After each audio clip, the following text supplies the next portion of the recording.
Welcome everyone to the first casual stroll of the new year of 2023. It has been a very busy and very hectic holiday season, but now we're on the other side and we get to do something a little casual. Apologies for the Harrier that is taking off behind me. That is my work computer. Um, it every so often likes to remind me that it is still here. Anyways, welcome everyone to the stream. My name is Matt Elliott. I go by Scenario on the message boards, and this is a casual stroll through the Great River. I've been doing these for almost a year now, I think. Maybe a little longer. Um, but over the course of the time that we've been running these, we have gone through all of Eriador, and now we're working our way through Rovanian. Back a few months ago, I had put up a poll, and instead of polling every month, what I decided to do was just kind of go down through all of the different regions in order. And the next one on the list is we're here to do today, the Great River. So, for those of you that are unfamiliar with what this stream is all about, this is a world design focused stream where I'm going to be talking about level design, world design, all the stuff that we do to bring Middle Earth to you in Lord of the Rings Online, at least from the landscape perspective. I'm not going to be answering any questions about things like game systems, PvMP, um, things like skills, lag, any of that stuff, because there are people on the team that are better suited to answer those questions than I am, and I'd much prefer they be the ones to answer those questions than me because I just would not be able to give a great answer to those things. But if you have questions about landscape, about level design, about how we translate the map of Middle Earth into Lord of the Rings Online, and things like housing, which is kind of my pet baby right now, feel free to ask away. I'll do my best to answer as many questions as I can. But in the meantime, let's start our stroll through the Great River. As a reminder, too, sometimes I get caught up in talking with you all and I forget to drink. So if it's been a while since you've seen me have a drink of water, let me know. And I'll have some water or ginger ale to kind of help even out my voice through the stream. So, here we are at the kind of threshold of the Great River. Right behind me, you can see the woods of Lothlorien. Lothlorien was kind of one of the first post Moria regions. And the Great River is kind of the next region after Lothlorien, at least in terms of Rovanian contiguity. I don't think we went directly to the Great River. We kind of went our way down through Enedwaith and Dunland first before coming up through here. Now, Enedwaith is one of those regions where, like, I don't recall at least, doing much of the landscape work for this area, in large part because I was doing some of the early works for Rohan, which we'll get to in a later stream. But I pitched in a lot on some of the dungeon designs for this space, particularly the Linlight Gorge instance cluster. So I think at least here in Thinglad, we have kind of a darker take on what Lothlorien would look like. It's kind of Lothlorien without the magic. It still looks great, but it doesn't have this just kind of overwhelming presence of the elves of Lorien there. It doesn't.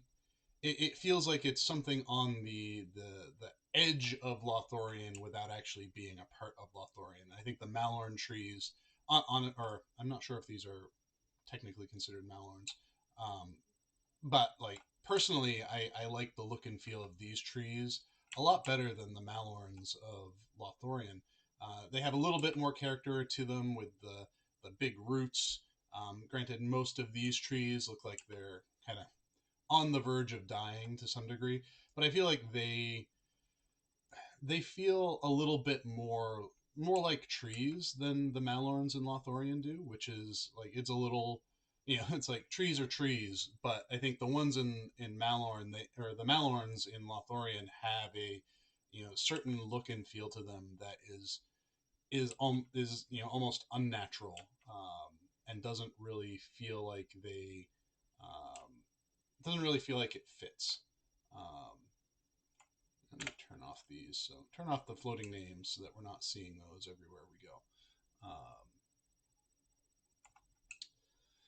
So take a quick look at the chat while I'm booking it around. I'm not using a mount this today. This is actually a quick ad hoc changing the location that I'm streaming from today, from our normal test server to a different test server just because of some build complications. So I had to very quickly recreate a new character and get them outfitted for the stream. I do like this little set of ruins here. I think one of the things that we did often when building ruins is they never really felt like they were an actual real structure. And running into this space, like this feels like it could have been a hall of some sort. I think we'd maybe want a little bit more crumbling walls here and a little bit more rubble around just to really sell that. Um, I could also see this potentially being treated as like more of an open air hall, where these columns here at one point may have had um, tarps or some other canvas kind of hanging off of them to provide coverage. So we'll go down through the questions real quick, and comments real quick. Ranator says, I collected all of your videos on thread and official forums. Some don't have YouTube uploads. I did see that thread, and that's something that hopefully we can point at Cordovan and see if he can get those missing ones uploaded. Let's see. So Stars and Rangers says, "What do you have a favorite type of landscape tree?" Um, I think the trees that were produced for Gondor, there was a whole set of trees that were made for Gondor that I think do such a great job and look great. Um, but I think if I had to say my favorite set of trees, the bin bowl pine trees. I think I talked a little bit about it um, in another stream, maybe when we were going through the Shire or through the Yonder Shire, how like really successful assets are ones where you can take it, drop it down, rotate it, and scale it slightly in any number of ways, and you have a single asset that just works and looks unique and looks different from almost every single angle that you come at it from. That's where I think the Swan Fleet and Cardalon, those new rocks that we got in, are also like really really effective because you can rotate them in a variety of ways and get a different look at every angle. And I think the bin bowl pine trees, are some of the first ones where we were really really successful at doing that. Um, and because of that, they're some of my favorite trees. Like I could walk around in those woods, and feel really good walking through that space because it feels like you're in a forest of unique trees, but in the reality is there's not a lot of individual trees that um, make up that space. We talked before about like wayfinding and whatnot, and as I'm walking around in here, like I'm seeing some great navigation points. Like coming up over the hill, you can see the kind of ridge line of Wildermoor in the distance. You can see the tall statues here, which call things out, and then the hill that I'm climbing up on right now is just another great wayfinding tool for when you are like in Standguard, for example. You can pop out and you can kind of know where you need to go just based off of remembering where certain landmarks and POIs are as you're running around in them.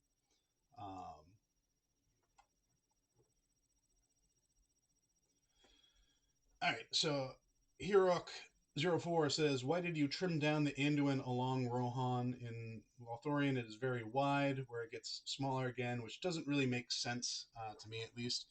You're right, that doesn't make much sense. Typically, rivers, as they progress and continue towards where they eventually outlet, they do get broader and broader, in large part because there's just more and more cumulative water that's flowing through them as they continue down through all the little like tributaries and streams that kind of pool and collect their way through. Um, so I can't really specifically say why we made that decision. In part because I don't really remember, and in part because I wasn't specifically involved in the landscape design of this region. So I can't really hush you. I can't really speak to the specifics of why. Um, I think one of the things that I hope to be able to do with new regions and new landscapes as we make them is, you know, be thinking about those spaces as natural spaces first and foremost, so that we can further build a world that is both fantastic and fantastical, but also feels like it could be a real place. Um, it feels like it's inspired by reality. Um, things like Swanfleet and Cardelon, I tried really hard to impress upon it that sort of like look and feel.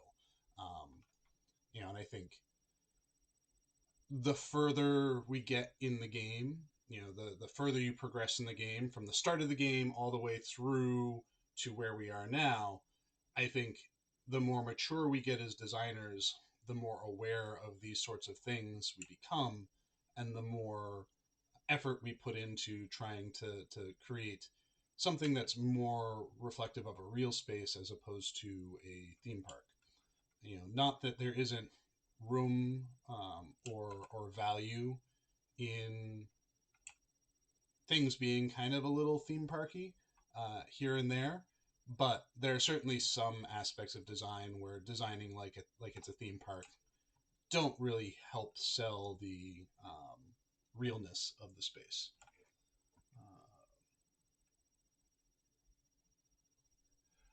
Little Redhead 42 says, "I always wonder at ruins hubs why they're sleeping and eating and such. Where they are sleeping and eating such. It seems like a market square feeling to me, and I love it. It just leaves me wondering where they live." Oh, hey, big spider. What are you? Oh, that's right. We're in the Limelight Gorge, where everything is big and mean and nasty and will kill me if I look at it wrong. Well, not this character right now, but yeah, I think that's another thing that we've been a bit more successful at as we've matured as designers. We try to build spaces that feel like they could be lived in. There are certainly some aspects of um, hubs and whatnot that no one really like touches on all that much. Things like when talking about there's a great thread on the forums that was talking about like things that don't exist in the game but feel like they should, and it's talking about things like latrines and graveyards and cemeteries and whatnot.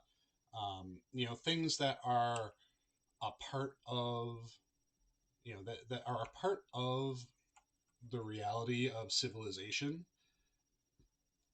Excuse me, but things that we don't really include in what we build.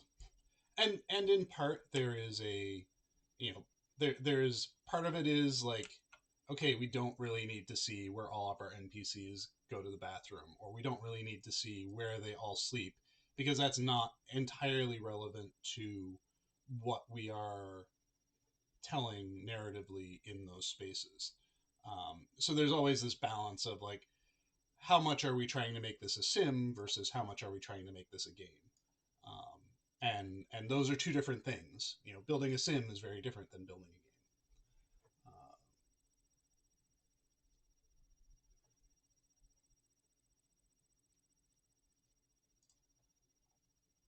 Let's see. Lomefine says, "There's a large portion of space between Lorien and the Great River.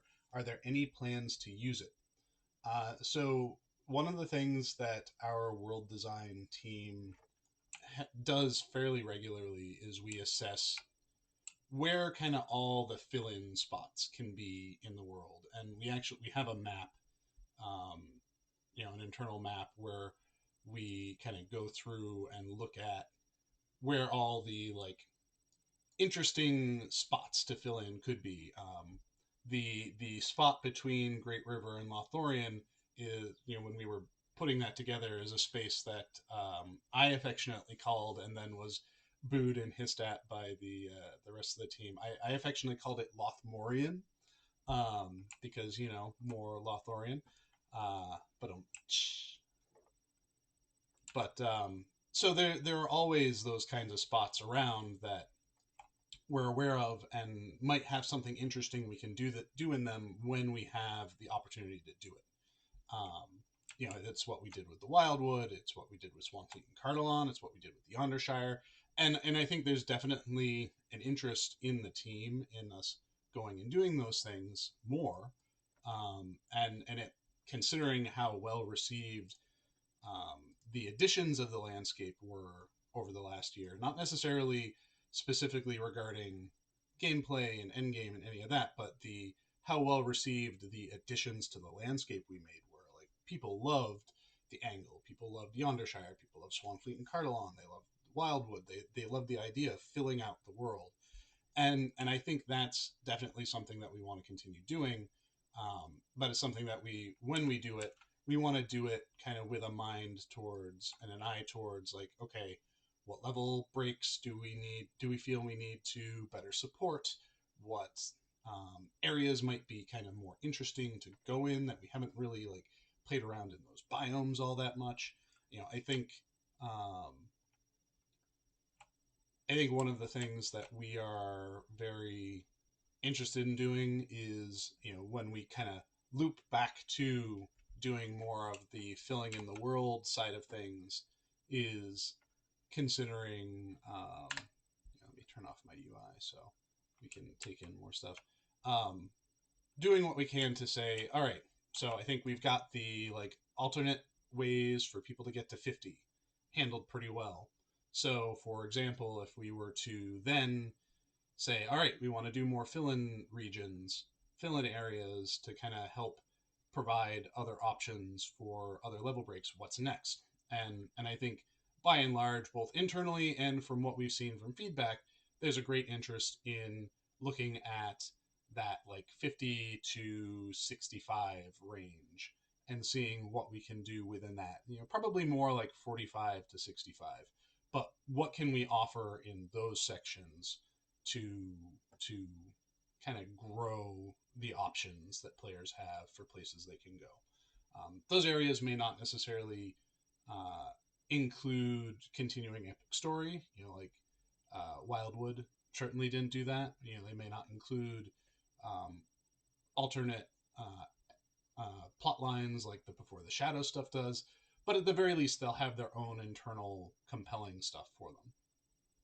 But again, that's when we get to it. This coming year, we're not really focusing on kind of filling in gap stuff. We want to start pushing forward on our stories, the story that we want to tell. But who knows what next year will bring for us.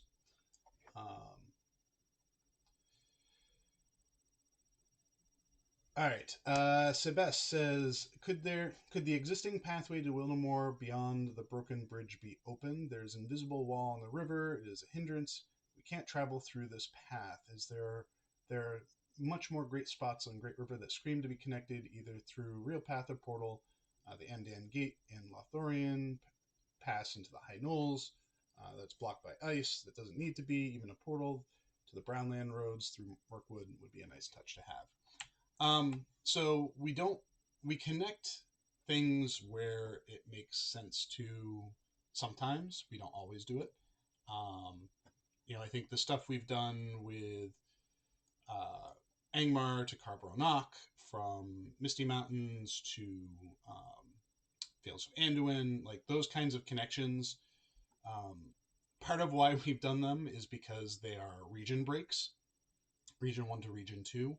So it doesn't really hurt us to connect them in that way, because the odds of us doing additional landscape on the in-between are fairly low.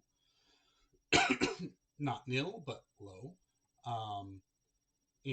Much like how we tease parts of the landscape, that doesn't necessarily always mean that we're wanting to connect everything in that way.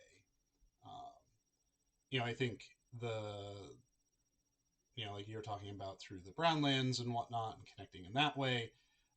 Sometimes those have story considerations. Sometimes they have, um, does this make sense to allow players to kind of travel that distance unhindered in territories that are likely to be a lot more aggressive.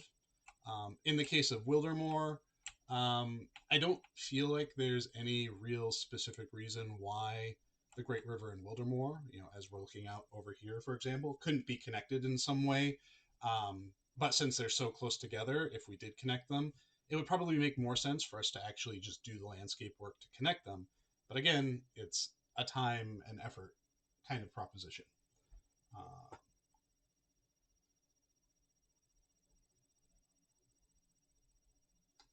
Shmoo says quite a lot of Treebeard Pop wants to transfer their characters to live. Is this going to happen? I have no comment on that. That's not my area to talk about.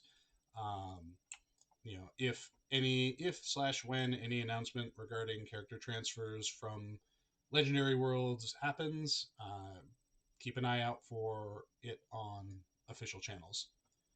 Um, oh, great. The server is on rainy day, so we won't get quite as many cool views because it's raining out. So again, here we're talking about wayfinding, and you can see that mountain that I was on at the very beginning of the stream. So now we're walking into Standguard. So Standguard is kind of our proto Rohan. We knew we were going to Rohan when we were building the Great River. It was kind of meant to be this lead-in to the region of Rohan. So we had a lot of the assets that we were planning to use for Rohan already built, intentionally so, for this space, and it kind of gave us the opportunity to kind of play around a little bit with how the different assets would work, what interiors might be like, what villages and towns for the Rohirrim would be like. So this is very much a like us starting to figure out Rohan, not from the mounted combat perspective, but from the like what the look and feel of a Rohirrim village would look like. This is also where we started playing around with what mead halls would look like. I'm not sure if I'll be able to get in. I can, yay! Sometimes we have quest restrictions in getting into these things. It would be nice if I could like super admin my way through those without doing hacky stuff. Um, but yeah, I think our mead halls do a good job of feeling like detailed and cluttered enough so that they feel lived in. But some of them can be a little tricky to work around. Like, I understand the fire pit being in the middle, but there's something is nice about being able to just like, you know, walk into a space and then just keep walking forward. So there's a degree of inconvenience associated with mead halls because almost all of them have obstructions right in the middle of the building, so that you kind of have to go around. So you don't always get the like cool cinematic approach that you kind of want to get when you're coming into kind of this big grand space. All right, we'll head back outside after not having visited this mead hall.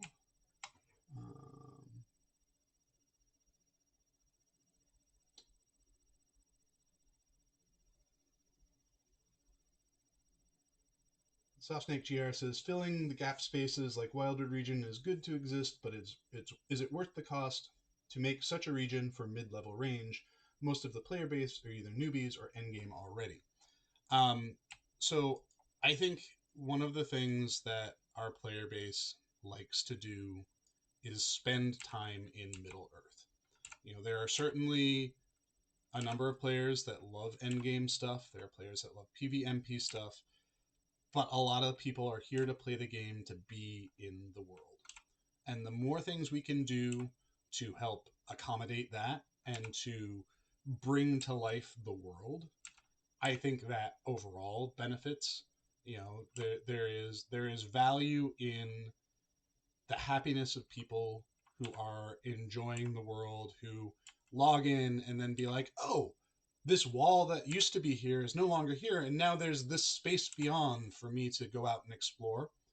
I think that kind of experience is very powerful and very much desired by the player base within Lord of the Rings. I don't have any specific demographic information and market research information to back it up, back up that statement, but anecdotally, from everything that I've read on message boards and whatnot, the players of this game are very invested in the world of this game. And anything we can do to grow the world of this game, I think, is valuable. Some people have been playing it for 15 years, and while they may have a main character who is focused on endgame, um, they may not want to slog through all of the same spaces that they've been in over and over and over again. So being able to um, have something new for them to take a new character through, I think is really useful and beneficial. I love this tower. This is a great like little fake interior we have going on here. We don't do these very often, in part because like dayfile stuff can be a little tricky inside them. But thankfully it's not raining in here, which is great. But this is just like a nice little like unexpected. There are times where you might come across something like this and it's just a teleport door up. But I like the effort that's been put into this to make it feel like an actual three-dimensional space. It just feels good.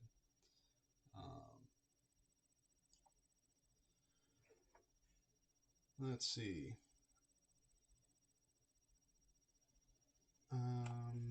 Kaifir asks, could any of the cottages or cots on the landscape be turned into instanced single house neighborhoods?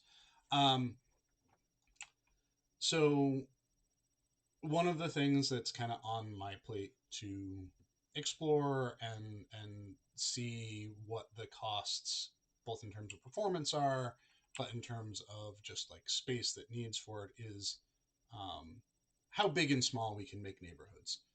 What feels good for the number of houses in a neighborhood, what's too many, what's too little, and I think each offering we've made, from the recent premium housing stuff from Rohan to Erebor to the one that I'm working on right now that is getting ready to be tested. Wink, wink. Um, we're always trying to see, one, what we can get away with, and two, how much how much the number of houses in a space affects the character of the space. And I think a single house neighborhood would be kind of interesting to do, but there are a whole lot of engineering concerns that could come out of it. There are a whole lot of UI concerns that could come out of it.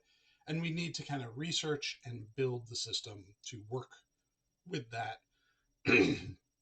single home in mind before we start making it something that we offer to players as an option for them to own.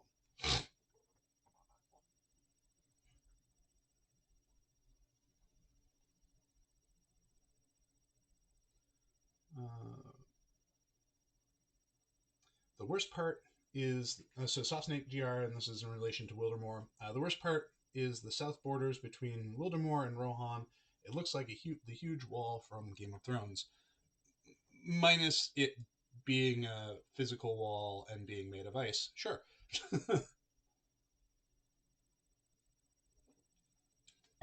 I think Wildermore is probably the like OG filling in the gap if I had to make that kind of joke.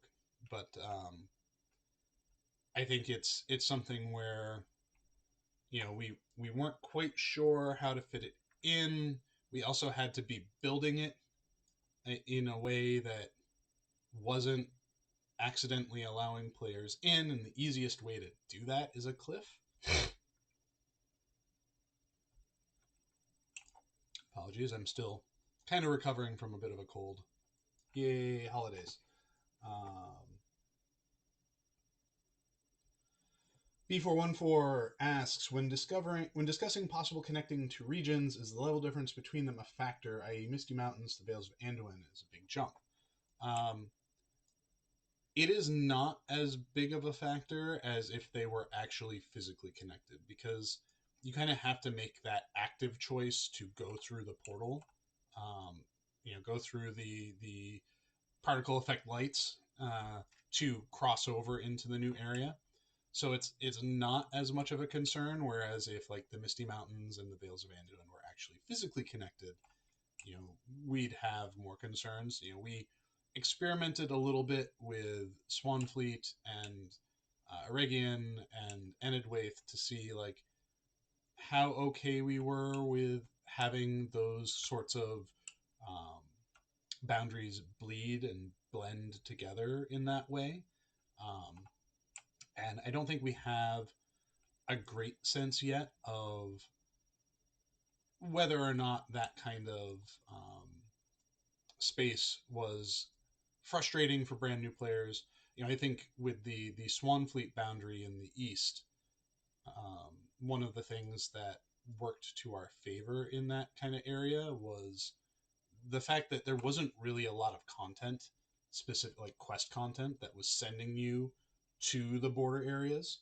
Um, and because it wasn't sending you to the border areas, um, it it didn't feel as abrupt of a change, because yeah, you could see it in the distance and you could run there if you wanted to, but if you were focused on your quest, I rush gore bantam, um, you wouldn't necessarily be going there if you were following your quest. If you're going there, you're exploring. Um, by the way, so this is one of our test servers, and I know this is something that has come up in the past regarding the soft edges on water. So we're happy to say that soft edges are back, baby. Our tech artist extraordinaire kind of went through and figured out what had broken and got them working for us again. So we have soft edge water, which is awesome. Um,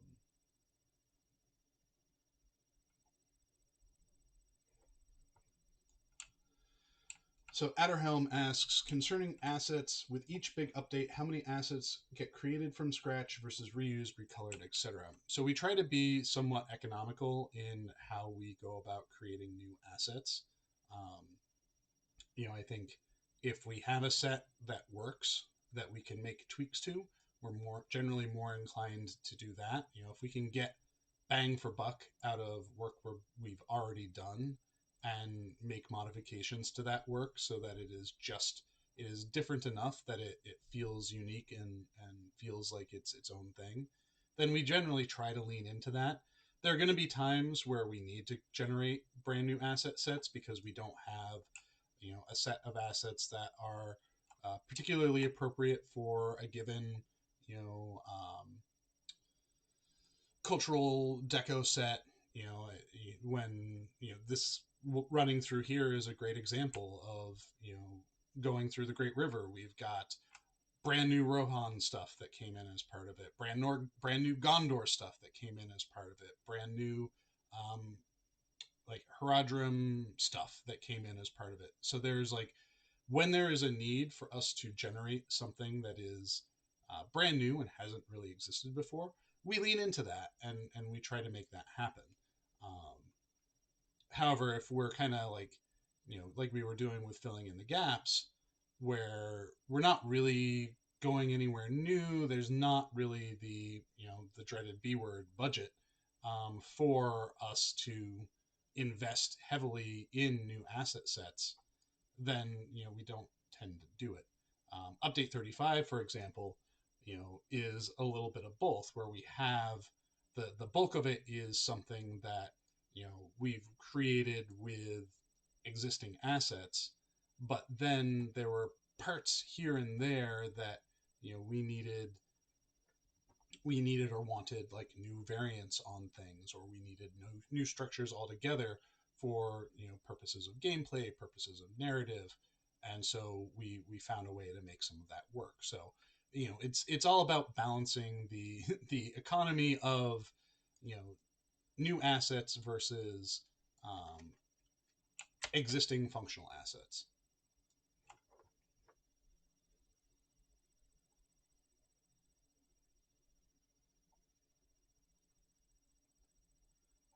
I'm gonna see if I can get a good view here.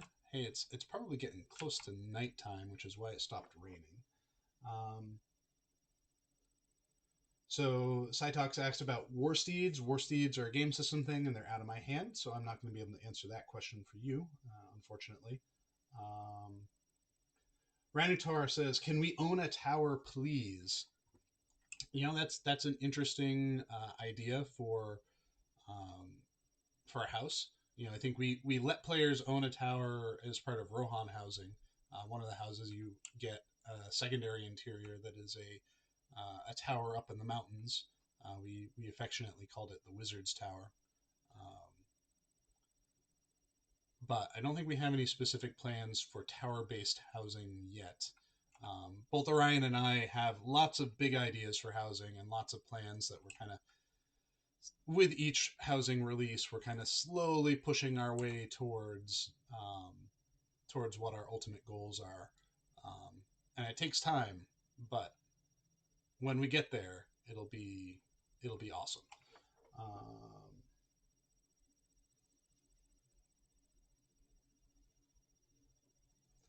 So I know some people, regarding housing, like some people are not too thrilled about the Kingstead housing and how it's just kind of like in the middle of things. One of the things that is also on my plate to do is to investigate whether or not we can allow neighborhoods to exist in the same space as playable space. I think when we built the original housing neighborhoods, they were all kind of siloed off, physicsed up, because we were always just kind of under the assumption and expectation that you should have to teleport into housing, and not being in the housing instances in that space could cause weird things to happen. You know, as time has advanced and our knowledge about how the servers work have advanced, that may not necessarily hold true anymore, and it may be something where we can look in and change. And if us playing with that and testing that ends up working out right, then things like the Kingstead neighborhood, we could pull down the physics barriers on, and make it something where you could roll through it on normal instance layer without the impenetrable walls around it. Until we get that testing done, until we do the investigation and research, you know, that neighborhood is the way it's going to be. Um, I think it's interesting to have things like neighborhoods feel like they exist as part of the open landscape. Um, we don't really. I think the Rohan neighborhoods were an attempt at experimenting with that. So that experimenting on something that wasn't just siloed off. Um, and who knows? Hopefully, through some results of testing, we can like make some changes and move towards that idea. But it's going to take time for us to come up with that. Let's see. Rohan needs more house. Rohan demands more house. Wait till they develop heavy equipment. um, Dame Hypatia says perhaps we can have more urban neighborhood town square, like with flats and houses. So when I came back to working on Lord of the Rings, around was it, update 24, one of the first things I was tasked with doing was helping to prepare parts of the original game for the legendary servers. And I did some work around Breetown, pulling down the weird like mountains that were surrounding everything and replacing them with um, things that are more city-like, in part with the intent of maybe eventually building apartment housing in certain quarters of the neighborhood, of the town. So, with that said, our next few housing offerings, when we offer them, are not going to be Bree-based, human-based housing. Um, I think we have a lot of cool opportunities to provide interesting and diverse locations. And I think we're very human heavy. So going and providing some more variety in what we have for housing um, goes a long ways. And it might take us some time to get to apartment housing, whether that's in Breetown or in some other setting. But it's something that we've discussed and we've thought about. Being told to have a drink.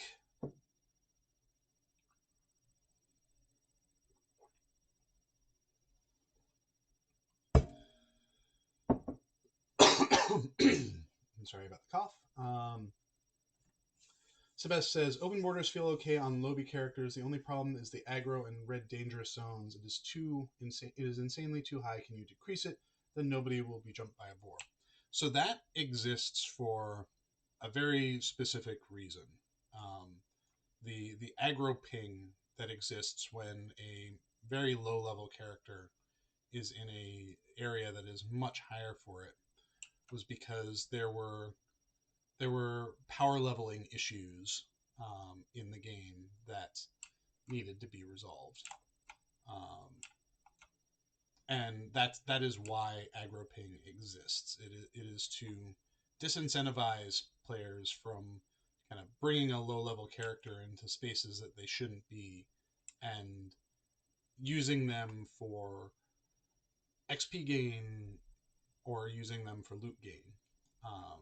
That is why it is there. It is to kind of keep players in their lane, basically. If you want to, hey rat, um, if you want to advance and you want to level up, the idea is we want to incentivize you to be in spaces that are appropriate for your character, not necessarily incentivize you to park yourself in a safe spot while you have higher level characters advancing you.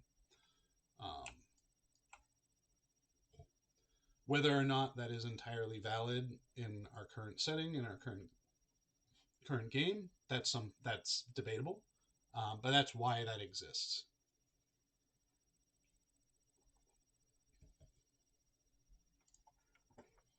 All right.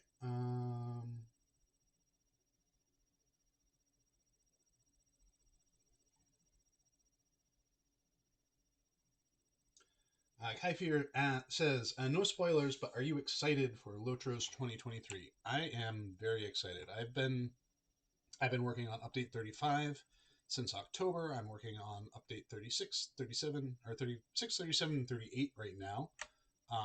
And I'm excited about us kind of taking the next step in our continuing narratives. It's been kind of on pause for a while. We've been busy, and I'm excited about being able to kind of get back to moving our story forward. I think we've got a lot of interesting things coming up. I think I'm looking forward to the opportunities to start really digging into the new landscapes that we're going to build. We haven't really started building new landscapes yet because there are some other things that we are working on first. But yeah, I'm enthused about update 35 through 38. I think we've got a good plan. I think it'll be exciting. I think it'll be interesting, and it'll take us to places that we haven't been before, which I think is another great thing. It's another growth of the world. Um, there was some headache in the work we needed to do to prepare ourselves for what we're going to be building, mostly in figuring out the logistics of where we're going to build it, what region we're going to build it in. Do we have enough room for it? Do we need to move things? So that's a fun um, mental exercise. Luckily, I did not have to do the bulk of that exercise. I just get to do the work after that fact. But yeah, I think 23 will be a good year. It'll be a fun year.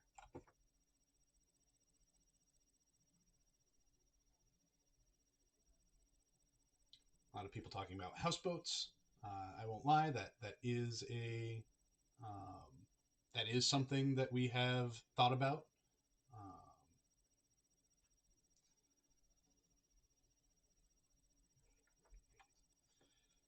Druid's Fire says, what kind of pointy-eared people do we get next for housing? You want to actually live inside a person? That sounds uncomfortable. Is there enough room for that? Yeah, that doesn't sound cozy to me at all. Um, so back on the topic of uh, the Great River, we're coming up against, I think, one of our first major Gondorian ruins.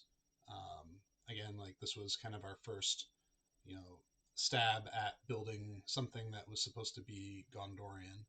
Um, we had dabbled a little bit in Enedwaith and in Dunland, um, but the further south we go, the more we kind of get into that territory. So this is kind of meant to represent that. This is us playing around a little bit, figuring out how to use these assets, figuring out how to make a you know make a town, make a city out of these assets. We had a little bit of experience with it in Anuminos. A lot of these shape forms have a similar feel to them as we had in Anuminos, but also trying to give them a character and a grandness to them that wasn't in Anuminos or is different from what was in Anuminos. I do love it when we build ruins that have been kind of subsumed by nature.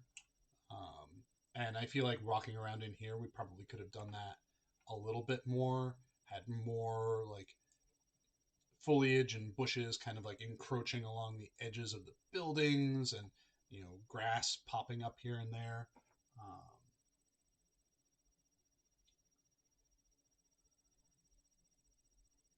All right, so I think I'm almost all caught up with all of our comments and questions.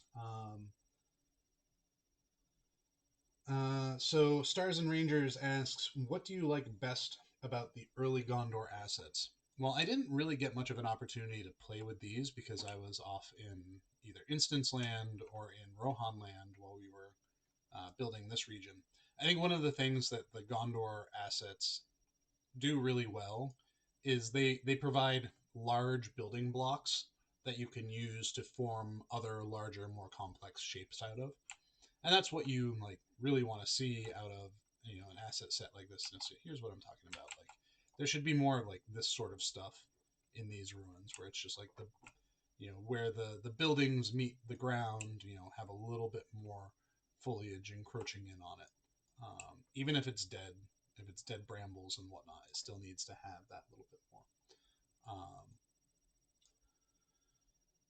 So yeah, I think the Gondor assets, like they do a good job of building. They give you some nice primitive shapes with a variety of silhouettes that you can work with to form out shapes.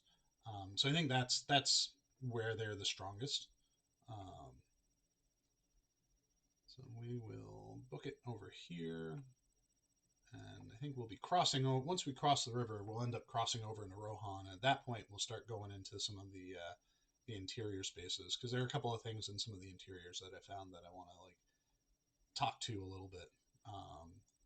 I know there's been some conversation on the forums regarding some of the stuff that I'm going to talk about. So we've made it. We have crossed the threshold. We've got the bird cannon off in the distance as your moment. And now we're in Rohan. So that does our tour of the landscape. There's I think one of the things that's kind of cool about the Great River region is it does have a variety of different biomes in it, but it doesn't feel like they are too wildly different from each other, too out of place. Um,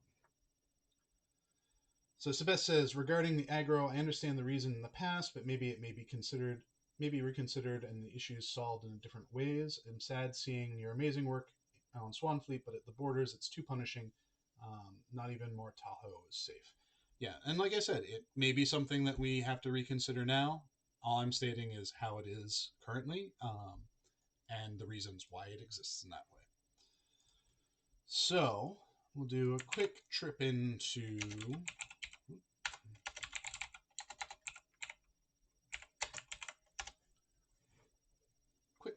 one of the Limelight Gorge dungeons. So this is one of the spaces that I ended up building. And one of the things that I had a lot of fun in building this was like, this was supposed to be just kind of like a run-of-the-mill dungeon space. But one of the things that's fun about being a level designer is you're always looking for opportunities to add that little bit of like extra oomph to the space. So one of the things I wanted to do was I wanted to have like visibility out into, you know, into the world.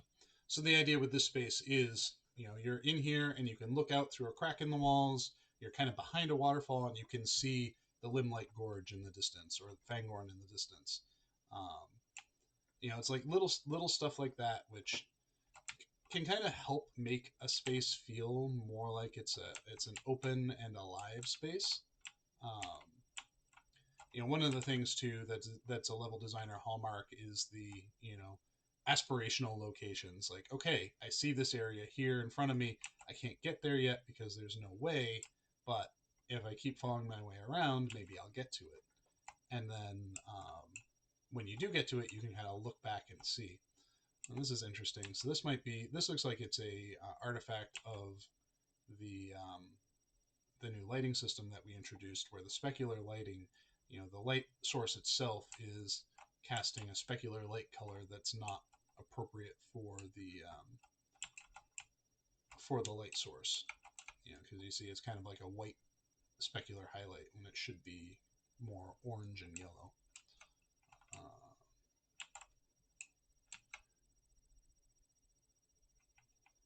Yeah, I think this is one of those spaces too where it's not highly heavily detailed, but it has, you know, just enough to it. So again, here we go with the like aspirational space. This is where I was before, and I've worked my way around. It's satisfying when you can kind of make that progress through spaces that you've visited before. I think I had built two spaces in here for this release. I think one of them was held back and was released with Fangorn instead. So I remember building another skybox. Um,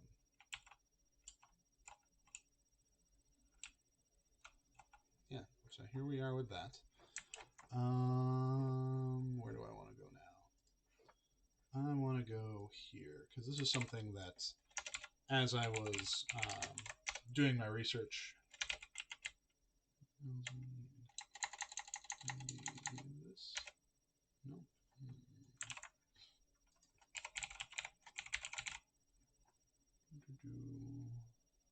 I want this one.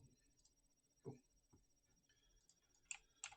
So yeah, this one wasn't too bad, but there were a couple of interiors that I had been into while I was going through Standguard where I was just like, this is too tiny, this is too compact, and I understand that it kind of fits the shape of the exterior that it's associated with, but it's one of the traps that you don't want to run into, or it's hard to avoid if you're trying to build an interior that's representative of the exterior. It's a little tricky because you don't want it to be the exact same size. And the reason why you don't want it to be the exact same size is you want room for your camera. There was a conversation going on the boards about how, you know, I think I had made some comment regarding maybe it was the Ondershire taverns where they had such a high ceiling, um, and how they shouldn't have such a high ceiling because they're hobbit spaces, but you know they need to have that kind of height to the ceiling because they need that room for the camera. And I think some of these interiors, like here we are in the legendary item store in Standguard, where it's very similar, where it's just like this kind of illustrates what I was saying is like you can't have your camera really, you know, I think a lot of people tend to try to play with their camera where they can see maybe like 3/4 of their character's body, but the space is so small that, you know, you really don't get much room for your camera to move around. And so if we have the opportunity to build a space that has a little bit more camera space, and even if it doesn't really fit the like what the interior should look like for the exterior, or if it doesn't fit the character of the space, like with Hobbit stuff, we really need that extra wiggle room so that moving your character around isn't frustrating. Like there's a side room here, which is just this like little tiny thing, and I can barely get the camera out of my head in a couple of spots. And while it makes sense for that to be this shape, if you were to go outside and look at the building, it's still just like too tight. I would have rather not had that door open than have this door be openable than have it be something where you are just kind of forced into first person perspective.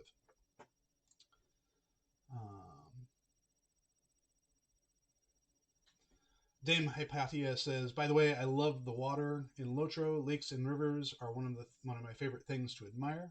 I think our water is an amazing feature. It looks great. It still holds up well. There are some things that with that I'd like to see it improve on, like how it reflects landscape can be a little sometimes. But overall, I think our water is done really well, and it holds up really well even after all these years. Um,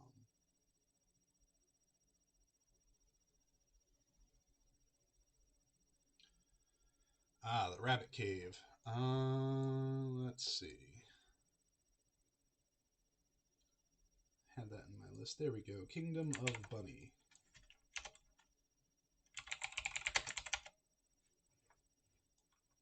Seems like a good spot to kind of end our tour with the rabbit cave, the Kingdom of Bunnies, or Hidden Burrow as it's called.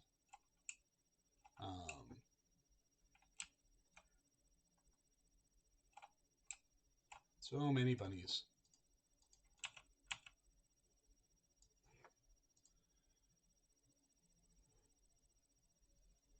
All right, so we're just about to wrap up here. I'll go through. If anyone has any last minute questions, feel free to drop them in, and I'll try to answer them for you.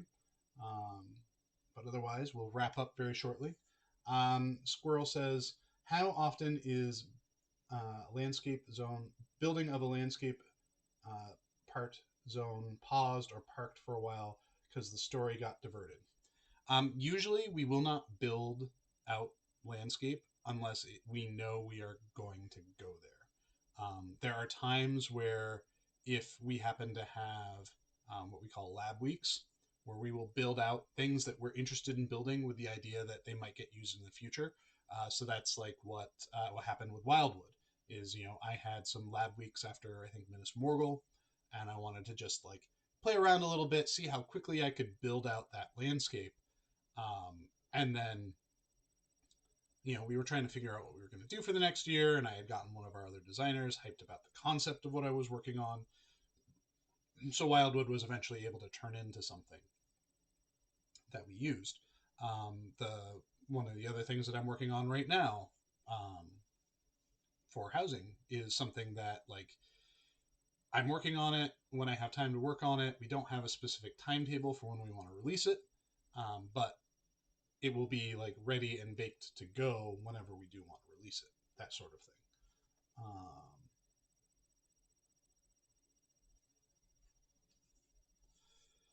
Let's see. Kingdom of Bunnies, as Narrow-Find. Kingdom of Bunnies, is that the behind the scenes name? Yeah, that is the name of the teleport location that I had to use to get here, was Kingdom of Bunnies. So stuff like this is the sort of thing where a designer just had like a funny idea and they wanted to do something. And we have a few of those things here and there throughout the game. So Sebest says, maybe we can have more natural movements and waves on the water to make it less mirrory. So one of the things we do want to spend a little bit of time on is, looking at water, looking at what features we can add to it. I think with Gondor, we added the, kind of the shoreline effect, which has then been reused in a couple of, the idea behind it has been reused in a couple of spots. We've used it in Carn Dûm. We've used it in Swanfleet and Cardalon for differing effects. But as we've hinted at the smell of sea salt, there's certainly an implication there, and we want to investigate what opportunities we have to kind of improve our water and improve our water caustics and how those sorts of systems work. Not to say that we'll be able to do it, but it is something that we are, kind of looking into and trying to come up with ideas for. So, all right, everyone, it is now past 3 o'clock, so it's time for me to head off and get back to working on things that I can't talk to you about. But thank you, everyone, for showing up and for hanging out and asking your questions. I enjoyed doing this stroll through the Great River, and we'll be back next month for our next region. I'm not sure what it is yet, but I have to take a look at the voting list and see what's next on the list after Great River. I think it's one of the Rohans. It might be East Rohan, um, but I'll have to double check to make sure. But anyways, thank you everyone for hanging out. Thank you for asking your questions, and I hope you have a great week and weekend.